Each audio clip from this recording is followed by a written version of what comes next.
Hi everyone. तो इस video में हम पढ़ने जा रहे हैं रिकॉम्बिनेशन के बारे में। रिकॉम्बिनेशन का मतलब सिंपली क्या होता है कि डीएनए का ब्रेक होना एंड फिर वो डीएनए जो है आपस में रीयूनाइट हो जाते हैं, एक्सचेंज हो जाते हैं सेगमेंट्स का बेसिकली। तो ये होता है रिकॉम्बिनेशन।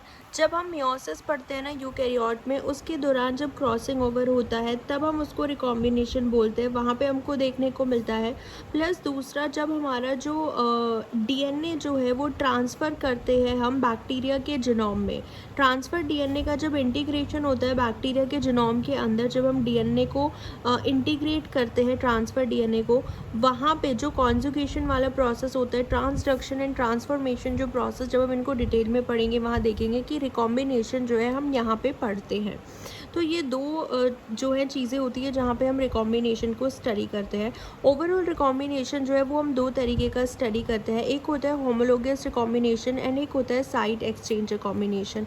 देखो, होमोलोगस रिकॉम्बिनेशन, अगर आप होमोलोगस वर्ड जानते हो तो आपको पता है कि हमारे पास होमोलोगस क्रोमोसोम्स होते हैं। होमोलोगस क्रोमोसोम का मतलब होता है कि एक क्रोमोसोम जो है वो हमारे पास मदर से आया है एंड एक क्रोमोसोम जो है हमारे पास फादर से आया। इनके ऊपर जो जीन के प्लेसेस होते हैं ना, एंड जीन सेगमेंट्स होते हैं, वो एकदम आइडेंटिकल होते हैं, सेम होते हैं। तो इसलिए हम इनको बोलते हैं होमोलोगस क्रोमोसोम। जैसे ये भी क्रोमोसोम 1 हो गया, ये भी क्रोमोसोम 1 हो गया, तो ये दोनों क्या हो गए आपस में, होमोलोगस क्रोमोसोम्स हो गए। तो बस यही याद रखना है कि जो होमोलोगस सेगमेंट्स होते हैं ना, दो होमोलोगस डीएनए के बीच में होमोलोगस सेगमेंट्स का एक्सचेंज होना, उसी को हम बोलते हैं होमोलोगस रिकॉम्बिनेशन। यानी कि इनके बीच में कुछ सेगमेंट्स जो हैं अगर वो एक्सचेंज हो जाए, होमोलोगस सेगमेंट्स दो होमोलोगस क्रोमोसोम्स के बीच में, तो हम उसको क्या बोलेंगे, होमोलोगस रिकॉम्बिनेशन। सो इसको आप डिफाइन कर सकते हो। ये जनरल रिकॉम्बिनेशन है जो हम स्टडी करते हैं। तो ये रेसिप्रोकल एक्सचेंज होता है of the sequence of DNA. ठीक है, इस तरीके से हम इसको डिफाइन कर सकते हैं। उसके बाद जब हम इसको स्टडी करेंगे, इसमें हम देखेंगे कि अगर सिंगल स्ट्रैंड ब्रेक होता है एंड डबल स्ट्रैंड ब्रेक होता है, उनमें क्या क्या डिफरेंसेस होता है। कि अगर सिंगल स्ट्रैंड ही उसमें ब्रेक हो रहा है या डीएनए का जो डबल स्ट्रैंड है, दो स्ट्रैंड जो है वो ब्रेक हो रहा है, तो उनको हम स्टडी करेंगे। तो ये था हमारा होमोलोगस रिकॉम्बिनेशन। एक हम पढ़ते हैं साइट स्पेसिफिक रिकॉम्बिनेशन, जिसमें हमारे पास जो है दो डीएनए मॉलिक्यूल होते हैं हमारे पास, ठीक है, जिनके अंदर जो है सिर्फ एक कॉमन साइट होती है, एक कॉमन रीजन होता है होमोलॉजी का। यानी कि एक कॉमन रीजन होता है जहाँ पे दोनों में चीज़ें जो है आइडेंटिकल होंगी, सेम चीज़ें होंगी, उनके बीच में एक्सचेंज होता है। सो रिकॉम्बिनेशन किसके बीच में हो रहा है, दो डीएनए मॉलिक्यूल है जिनमें सिर्फ ओनली शॉर्ट रीजन होता है, होमोलॉजी का थोड़ा सा ही रीजन होता है, तो उसको हम बोल देते हैं साइट स्पेसिफिक। कि भाई एक ऐसी साइट है जहाँ पे होमोलॉजी है दोनों डीएनए की, वहाँ रिकॉम्बिनेशन हो रहा है। होमोलोगस होता है जब पूरा होमोलोगस डीएनए होता है, उनके बीच में एक्सचेंज होना। ठीक है, आई होप ये क्लियर हुआ होगा रिकॉम्बिनेशन के बारे में, बहुत ही बेसिक सा था। इसके बाद देखो, हम पढ़ते हैं होमोलोगस रिकॉम्बिनेशन से हम स्टडी करते हैं।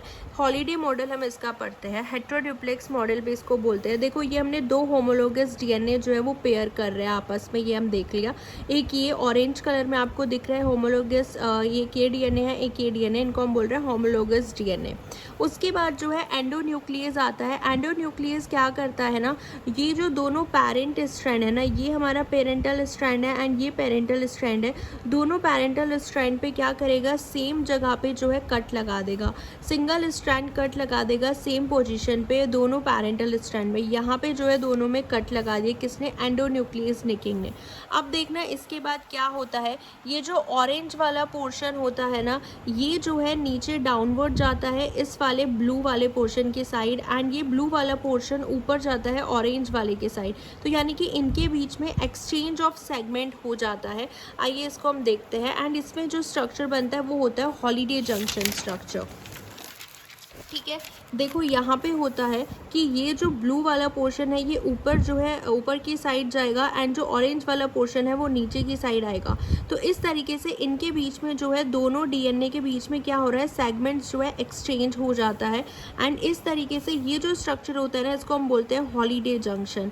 फिर ये जो ब्रांच होती है ना, ये माइग्रेट करती है आगे की साइड। जब ये मूव करेगा आगे की साइड, देखो यहाँ पे ये आगे की साइड मूव कर रहा है, तो यहाँ जो ऊपर पोर्शन है वो तो ब्लू ही आता जाएगा ना इधर, इस वाले डीएनए का सेगमेंट ही आता चला जाएगा इस साइड। देख रहे हो आप यहाँ पे ब्लू आता जा रहा है, यहाँ पे जो है इस वाले डीएनए का सेगमेंट आता चला जाएगा, क्योंकि अगर ये आगे की साइड मूव होगा तो इसको हम बोलते हैं कि ब्रांच माइग्रेशन। इस तरीके से ये जो हॉलीडे जंक्शन फॉर्म हो जाता है और फिर ये जो ब्रांच है ना ये माइग्रेट करता है, आगे की साइड मूव करता है। तो ये जो हॉलीडे जंक्शन है यही किस में फॉर्म होता है, हमारे होमोलोगियस रिकॉम्बिनेशन में फॉर्म होता है। अब हम इसको जो है 3 डायमेंशनल स्ट्रक्चर देखते हैं इस हॉलीडे जंक्शन का, एंड हम इसको फिर सेपरेट कैसे करते हैं वो हम देखते हैं। तो इसके अंदर जो कट होता है ना वो 2 ओरिएंटेशन में लग सकता है। कट जो है it can be made in either of the 2 orientation. तो अब हम इसका 3D कॉन्फ़िगरेशन देखते हैं। ये हमारा हॉलीडे जंक्शन है, ठीक है। जब हम इसको 180 डिग्री रोटेट करेंगे तो ये कुछ इस तरीके का दिखाई देगा हॉलीडे जंक्शन। अब हम इसको 2 ओरिएंटेशन में कट कर सकते हैं, या तो हम इसको वर्टिकली कट कर सकते हैं या हम इसको हॉरिजॉन्टली कट कर सकते हैं। देखो अगर आप इसको वर्टिकली कट करोगे, इस साइड से आप कट करोगे तो ये वाला पोर्शन आप एकदम हटा दो, जस्ट रिमूव दिस पोर्शन। तो ये बचेगा पूरा जो हमारा ऑरेंज है, एंड ये ब्लू वाला पोर्शन आ जाएगा, एंड ये ऑरेंज एंड ब्लू वाला पोर्शन तो है ही। उसके बाद जो है एक ये वाला हमारा बचेगा, ठीक है। इसको आप कवर कर दो वर्टिकली, एक ये वाला सेगमेंट बचेगा। तो वर्टिकल होने पे हमें ये सेगमेंट मिल रहे हैं, दोनों कैसे मिल रहे हैं, क्रॉस ओवर प्रोडक्ट मिल रहे हैं। देखो दोनों क्रॉस ओवर प्रोडक्ट है हमारे पास वर्टिकली कट करने पे। लेकिन जब आप हॉरिजॉन्टली कट करोगे ऐसे आप ऊपर वाला एक पोर्शन बन जाएगा हॉरिजॉन्टल पे। जब हम इसको हॉरिजॉन्टली कट करेंगे तो ये जो नीचे वाला है ना इसको आप कवर कर दो। देखो नीचे वाला आप कवर कर दोगे तो हमारा ये वाला एक सेगमेंट बचेगा, एक हमारा ये वाला सेगमेंट बचेगा। फिर ऐसे अगर हम नीचे वाला पोर्शन देखेंगे, एक हमारा ये वाला बनेगा, एक ये वाला बनेगा। तो अगर आप हॉरिजॉन्टली कट कर रहे हो तो इसके अंदर हमको जो है पैच और नॉन क्रॉस ओवर प्रोडक्ट मिलते हैं, और जब हम वर्टिकल कट करते हैं तो हमको क्रॉस ओवर प्रोडक्ट मिलते हैं। तो ये बहुत अच्छे से याद रखना कि जो हमारा हॉलीडे जंक्शन होता है हमने उसको 3D करके देखा, 180 डिग्री रोटेशन किया, एंड हम उसको 2 ओरिएंटेशन पे कट कर सकते हैं। तो इस तरीके से हम डीएनए स्ट्रैंड सेपरेट कर सकते हैं। कट करने के बाद जो है अगर हम वर्टिकली कट कर रहे हैं तो वर्टिकल अगर आप कट कर रहे हो तो आपको क्रॉस ओवर प्रोडक्ट मिलता है, अगर आप हॉरिजॉन्टली कट कर रहे हो तो आपको नॉन क्रॉस ओवर प्रोडक्ट मिलता है, ठीक है। तो ये था जब हमने दोनों पैरेंटल स्ट्रैंड में सिंगल निक लगाया था, सिंगल कट लगाया था, तो ये था हमारा होमोलोगियस रिकॉम्बिनेशन, ठीक है। देखो ये मेसेल्सन रेडिंग का मॉडिफिकेशन था। इन्होंने क्या किया था, सिर्फ सिंगल पेरेंट को कट किया। ये हमारे पास 2 पेरेंट हो गए, डीएनए मॉलिक्यूल हो गए, 2 डीएनए मॉलिक्यूल, 2 पैरेंटल स्ट्रैंड हो गए। इन्होंने एक ही पैरेंटल स्ट्रैंड को कट किया। एक पैरेंटल स्ट्रैंड जब कट किया उन्होंने देखा कि ये वाला पैरेंटल स्ट्रैंड दूसरे पैरेंटल स्ट्रैंड में इन्वेट करता है, एंड जो दूसरा पैरेंटल स्ट्रैंड है वो उसमें इन्वेट करता है। तो कुछ इस तरीके का स्ट्रक्चर जो है वो हमें दिखाई पड़ता है। बस इन्होंने यही जो है ये स्टडी किया था, एंड ये जो लूप बन जाता है ना, इस लूप को हम क्या बोलते हैं, डी लूप बोलते हैं। ये जो यहाँ पे लूप देखने को मिलता है इसको हम क्या बोलते हैं, डी लूप बोलते हैं। तो बस मेसेल्सन रेडिंग का मॉडिफिकेशन बस इतना ही था कि इन्होंने बस सिंगल स्ट्रैंड जो है पेरेंट का उसमें कट लगा के दिखाया था कि इस तरीके से जो है हम लूप को क्लीव कर सकते हैं, एंड इस तरीके से हॉलीडे जंक्शन जो है वो फॉर्म होता है। तो ये था मेसेल्सन रेडिंग का मॉडिफिकेशन। अब हम देखते हैं कि प्रोटीन कौन से इन्वॉल्व होते हैं होमोलोगियस रिकॉम्बिनेशन में। हमने पढ़ लिया कि होमोलोगियस रिकॉम्बिनेशन कैसे हो रहा है, ठीक है। हॉलीडे जंक्शन बनता है, उसके बाद वो जो है ब्रांच माइग्रेट होता है आगे की तरफ, तो वो किस तरीके से जो है पूरा फॉर्म हो जाता है वो हमने देख लिया हॉलीडे जंक्शन में। उसके बाद इस कोई प्रोटीन तो होगा ना जो ये काम करा रहा है कि भाई ये जो डीएनए स्ट्रैंड है एक्सचेंज हो रहे हैं वो कैसे एक्सचेंज हो रहे हैं। तो जो कोलाई में हम प्रोटीन पढ़ते हैं, बैक्टीरिया में जो इसमें इन्वॉल्व होता है वो होता है रैक BCD। इसके अंदर जो है ये पूरा कॉम्प्लेक्स होता है। एक इसके पास रैक B होता है, रैक C होता है, एंड रैक D होता है। रैक B के पास क्या होती है, 3' to 5' हेलिकेज एक्टिविटी होती है। 3' से 5' जो है हेलिकेज एक्टिविटी होगी।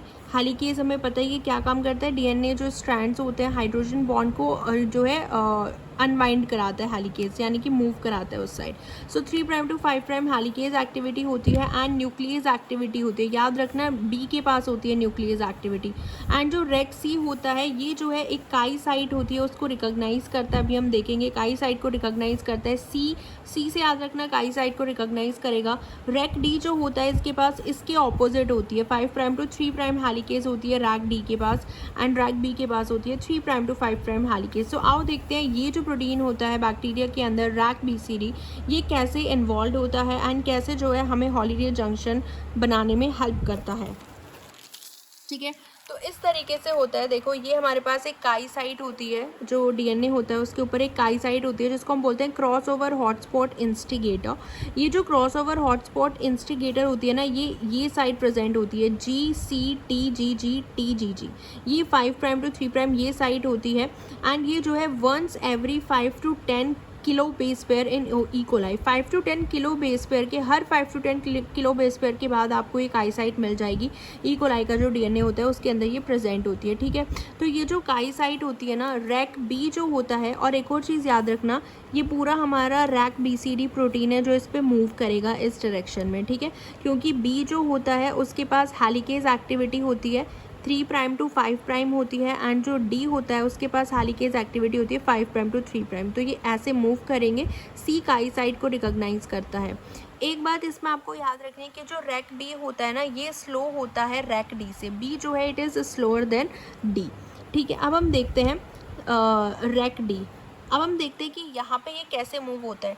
इसलिए क्योंकि देखो बी जो है ना वो स्लो मूव करता है and rack D fast move करता है, तो इसलिए तो यहाँ पे ये जो सिंगल स्ट्रैंड है ऐसे एक्यूमुलेट हो जाते हैं रैक बी के सामने, क्योंकि रैक बी जो है वो स्लोली मूव कर रहा है एंड ये जल्दी जल्दी मूव कर रहा है, ये स्लो मूव कर रहा है। तो इसलिए इस तरीके का जो है single strand DNA loop accumulate हो जाते हैं रैक बी के सामने।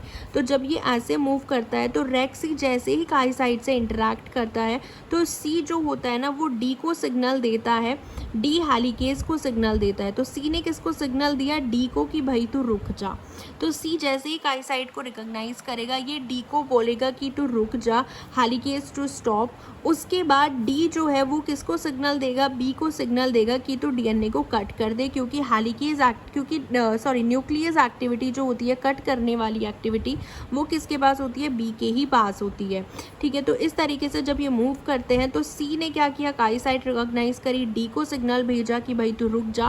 फिर डी क्या करेगा? वो बी को सिग्नल भेजेगा कि तू कट लगा दे। तो बी जो है वो यहाँ पे 3' न्यूक्लियोटाइड के यहाँ पे a few nucleotide to the 3' side of the chi के 3' साइड पे यहाँ पे जो है कट लगा देती है यहाँ पे। ठीक है, तो बी जो होता है प्रोटीन रैक बी यहाँ पे कट लगा देगा। तो इस तरीके से जैसे ही ये कट बन जाता है, जैसे ये कट फॉर्म हो जाएगा, ये रैक बी जो होता है ये यहाँ पे दिया हुआ है कि next the top strand at chi, यहाँ पे कट लगा देता है। उसके बाद एक प्रोटीन आता है रैक ए प्रोटीन, ये सिंगल स्ट्रैंड पे आके बाइंड होता है। ठीक है, ये याद रखना, रैक ए प्रोटीन जो सिंगल स्ट्रैंड हो जाता है ना रैक बी के कट करने के बाद, यहाँ पे जो सिंगल स्ट्रैंड होता है यहाँ पे आके ये बाइंड होता है रैक ए प्रोटीन। ठीक है, सो इस तरीके से ये हमारा रेसिपिएंट डीएनए है एंड ये डोनर डीएनए है। तो ये क्या होगा, यहाँ पे ये जो रैक ए प्रोटीन आके बाइंड करेंगे एंड उसके बाद जो हमारा दूसरा डीएनए मॉलिक्यूल था, क्योंकि अभी हम आपको सिर्फ यही डीएनए मॉलिक्यूल दिखा रहे थे कि कैसे जो है रैक BCD कट लगाता है, क्योंकि हमारे पास 2 होमोलोगस डीएनए होते हैं ना। तो ये जो दूसरा डीएनए होता है उसके अंदर इसका जो सिंगल स्ट्रैंड होता है ना, ये इन्वेड करना स्टार्ट कर देता है एंड ये जो लूप बनता है ना, इसको हम बोलते हैं डी लूप फॉर्मेशन। तो ये जो हमारा डी लूप होता है इसी से हमारा हॉलीडे जंक्शन फॉर्म होता है बाद में। So D loop converted into Holliday junction. तो समझ में आना पूरा रैक BCD एंड जो रैक ए प्रोटीन होता है वो कैसे सिंगल स्ट्रैंड पे आके बाइंड कर रहा है। सो रैक ए प्रोटीन। उसके बाद यूकैरियोट्स में अगर आप देखोगे तो जो रैक ए प्रोटीन होता है ना वो तो ई कोलाई में होता है जो सिंगल स्ट्रैंड यहाँ पे बाइंड कर रहा है, लेकिन यूकैरियोट्स में जो होता है ना रैक ए की जगह आपको क्या मिलेगा? RAD51 मिलता है एंड DMC1 देखने को मिलता है। RAD51 एंड DMC1 ये क्या बना देते हैं? They form a protein coated DNA filament. वही है कि रैक ए की जगह यूकैरियोट्स में RAD51 एंड DMC1 जो है इनका काम होता है कि पूरा जो सिंगल स्ट्रैंड डीएनए होता है उसको ऐसे कोट कर लेते हैं। ठीक है, उस पर बाइंड कर जाते हैं ये रैक ए प्रोटीन। ठीक है, उसके बाद हमें पता है कि यहाँ पे जो हॉलीडे जंक्शन फॉर्म हो जाता है वो हम स्टडी कर चुके हैं। यहाँ पे हमने सिर्फ प्रोटीन का रोल देखा है। अब आपको ये चीज़ याद रखनी है कि जो ब्रांच माइग्रेशन होता है ना, जो ब्रांच आगे मूव करती है हॉलीडे जंक्शन के बाद, वो जो है उसके अंदर ये इनका 2 प्रोटीन का रोल आता है। हमारे पास होते हैं RUVA एंड RUVB। ठीक है, RUVA जो होता है ये एक टेट्रामेरिक प्रोटीन होता है। इसका काम क्या होता है? ये क्या करता है? हॉलीडे जंक्शन से जो है बाइंड करता है। ये RUVA जो होता है ये स्पेसिफिक DNA बाइंडिंग प्रोटीन होता है। ये हॉलीडे जंक्शन को रिकॉग्नाइज करता है एंड वहाँ पे बाइंड करता है एंड उसके बाद RUVB को बुलाता है। तो RUVA हॉलीडे जंक्शन को रिकॉग्नाइज करेगा एंड वहाँ पे बाइंड करेगा, क्योंकि holiday junction specific DNA binding protein होता है एंड उसके बाद ये किसको बुलाएगा, वहाँ पे RUVB को बुलाएगा। फिर जो RUVB होता है ये हेक्सामेरिक प्रोटीन होता है एंड इसके पास होती है ATPase एक्टिविटी। सो ब्रांच माइग्रेशन कौन करा रहा है, RUVA करा रहा है, जो उसको मूव कराता है, पहले रिकॉग्नाइज करता है RUVA, उसके बाद वो RUVB को बुलाता है। RUVB के पास ATPase एक्टिविटी होती है, ठीक है। RUVB जो होता है ये एनर्जी प्रोवाइड करता है, क्योंकि ATPase एक्टिविटी होती है ब्रांच माइग्रेशन के लिए।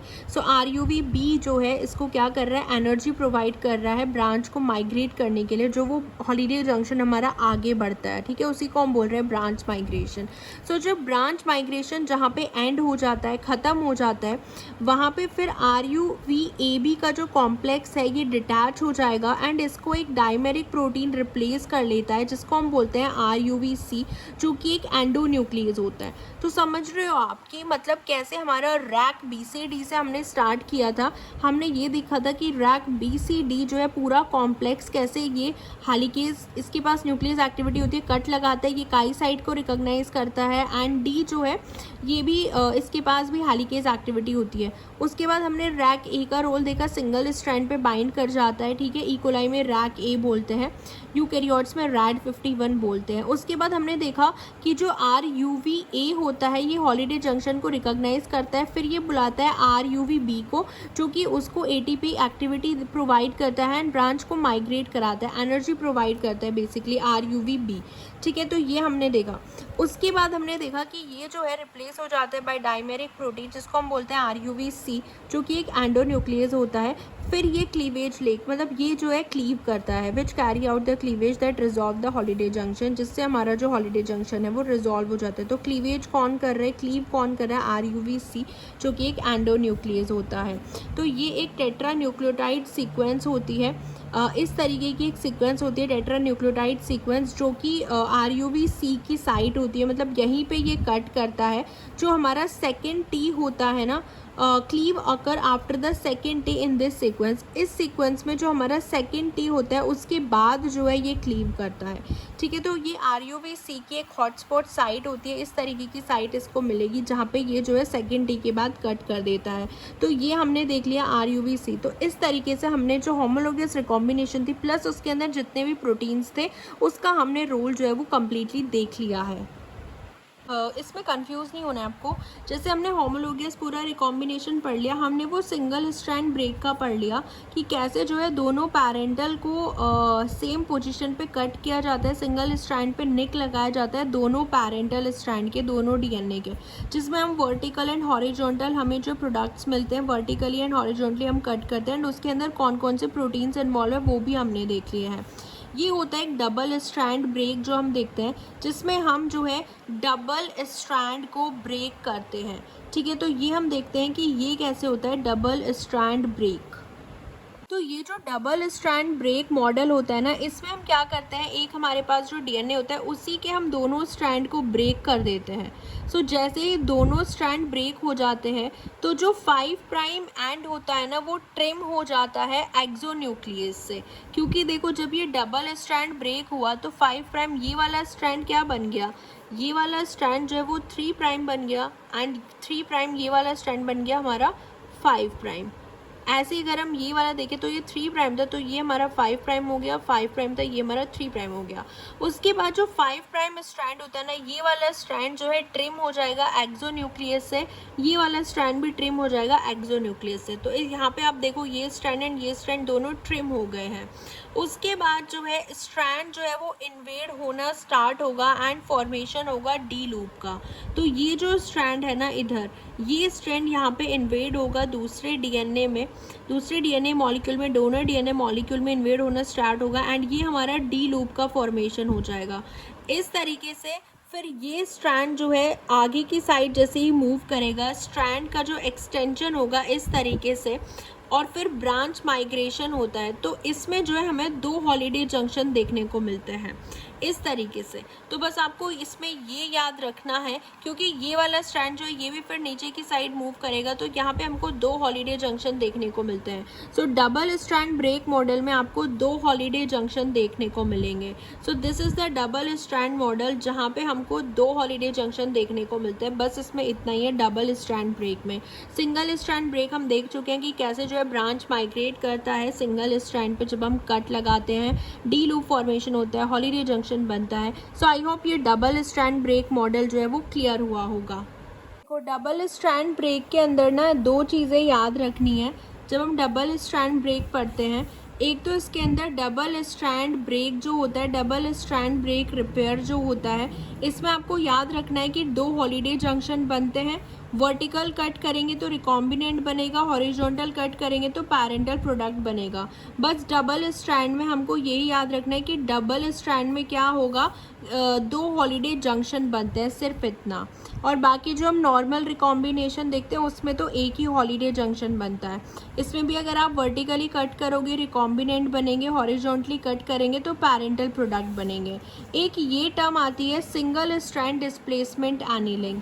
ये जो है डबल स्ट्रैंड ब्रेक के अंडर ही हम पढ़ते हैं कि सिंगल स्ट्रैंड डिस्प्लेसमेंट एनीलिंग जहाँ पे देखने को मिलेगा, इसका मतलब होता है इसके अंदर कोई भी हॉलीडे जंक्शन नहीं बनता है एंड हमको सिर्फ पैरेंटल प्रोडक्ट देखने को मिलते हैं।